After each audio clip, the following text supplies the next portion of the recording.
سیالکوٹ کا واقعہ بہت سارے سوال کھڑے کر گیا اور یقیناً ہمارے ملک کا جو امیج گیا ہے، جو تصویر گئی ہے پوری دنیا کے اوپر، وہ بڑی بھیانک تصویر ہے۔ اس پہ دکھ ہوا، صدمہ ہوا، تکلیف ہوئی۔ ہمارا دین جو ہے وہ اس کی نفی کرتا ہے، اور اس کا جو بھی جس درجے میں بھی ذمہ دار ہے، وہاں جو لوگ موقع پہ موجود تھے یا ان لوگوں کی ذہن سازی کے لیے جو بھی عوامل کار فرما ہیں، سب اپنی جگہ ذمہ دار ہیں۔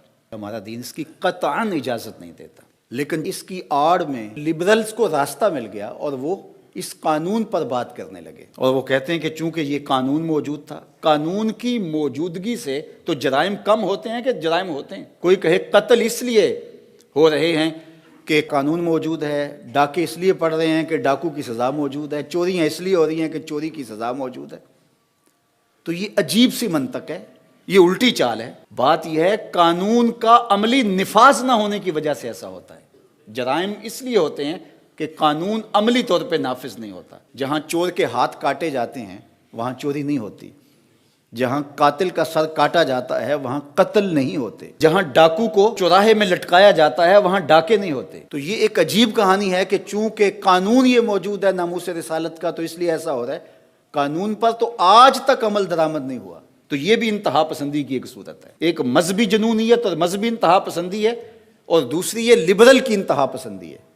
کوئی بھی بات ہو تو اس کو اس سے جوڑ دیا جاتا ہے، اور ملک کو بھی بدنام کیا جاتا ہے۔ دین اسلام کو بدنام کرنے کا کوئی موقع ہاتھ سے نہیں جانے دیا جاتا۔ بلکہ میں ایک بات کہتا ہوں کہ ان لوگوں کو پھانسی کے پھندے پہ لٹکایا جائے جنہوں نے یہ جرم کیا ہے، جنہوں نے ایک غیر ملکی شہری کو نہ صرف ماورائے عدالت قتل کیا، اس کی لاش کی بے حرمتی کی جس کی اسلام اجازت نہیں دیتا۔ تو جنہوں نے یہ عمل کیا ان کو چوراہے میں لٹکایا جائے۔ اور کتنے لوگ ہیں جو توہین رسالت کے مرتکب قرار پائے اور ان کو سزائے موت ہوئی ہے، اور ابھی تک ان کو سزا نہیں دی، ان کو بھی جو ہے وہ چوراہے میں لٹکا دیا جائے۔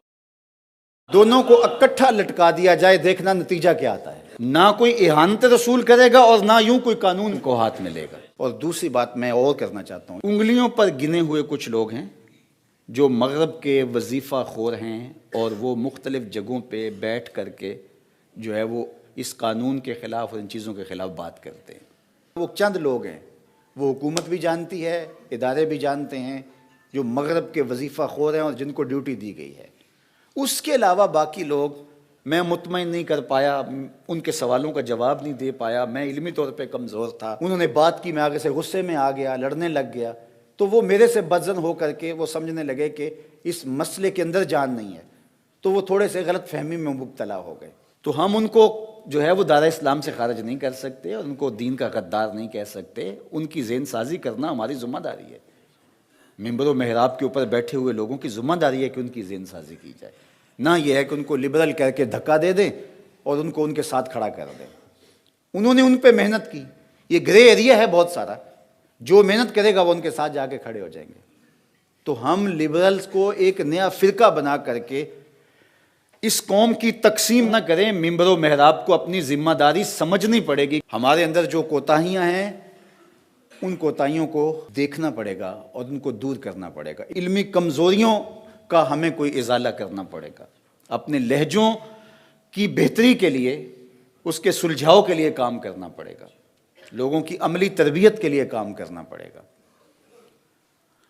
تو یہ ہمارا دین ہے، اعتدال پسند دین۔ تو ہمیں ہر معاملے کے اندر اسلام نے پوری کامل اور اکمل رہنمائی عطا کی ہے۔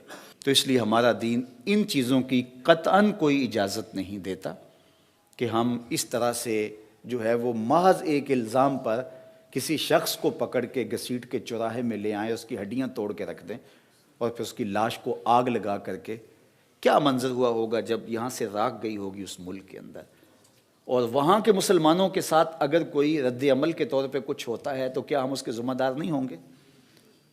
یا اس کے بدلے میں دوبارہ اہانت رسول ہوتی ہے تو کیا ہم اس کے ذمہ دار نہیں ہوں گے؟ آقا کریم نے فرمایا کوئی اپنے ماں باپ کو گالی نہ دے، تو صحابہ نے کہا یا رسول اللہ کوئی اپنے ماں باپ کو بھی گالی دیتا ہے؟ تو فرمایا تم کسی کے ماں باپ کو گالی دو تو وہ رد عمل کے طور پہ تمہارے ماں باپ کو گالی دے۔ تو کوئی ایسا عمل نہ اختیار کیا جائے کہ جس سے ہمارے آقا و مولا کی اہانت کا پھر دروازہ کھل جائے۔ تو یہ بہت حساس معاملہ ہے. اس کائنات کا سب سے حساس معاملہ حضور علیہ الصلوۃ والسلام کی ناموس کا معاملہ ہے. لیکن اس معاملے کے اندر بہت ساری ہم سے کوتاہیاں ہوئی ہیں. کاش کہ ہم باشعور ہو جائیں. آنے والا دور اللہ بہتر فرمائے، اس ملک کے لیے بہتر کرے، امت مسلمہ کے لیے بہتر فرمائے. اور اللہ ہمیں سمجھداری کے ساتھ، متانت کے ساتھ، سنجیدگی کے ساتھ اور ہر معاملے کے اندر سوچ سمجھ کے قدم آگے اٹھانے کی توفیق ارزانی فرمائے. اپنی طبیعتوں سے بدگمانیاں نکالیں. ذاتی رنجشوں کو کبھی بھی حضور کی ناموس سے نہ جوڑیں. اس سے بڑی بدکاری اور کوئی نہیں ہو سکتی ہے. یہ کتنی حساس بارگاہ ہے.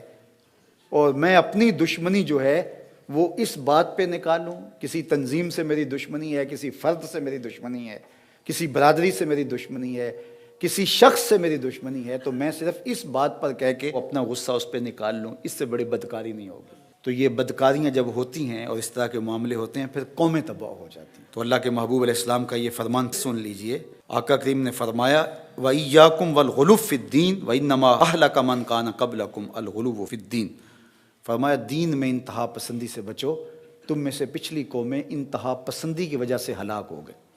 اس انتہا پسندی نے قوموں کے تشخص کو مٹا دیا، قوموں کے تشخص کو جو ہے وہ ختم کر کے رکھ دیا.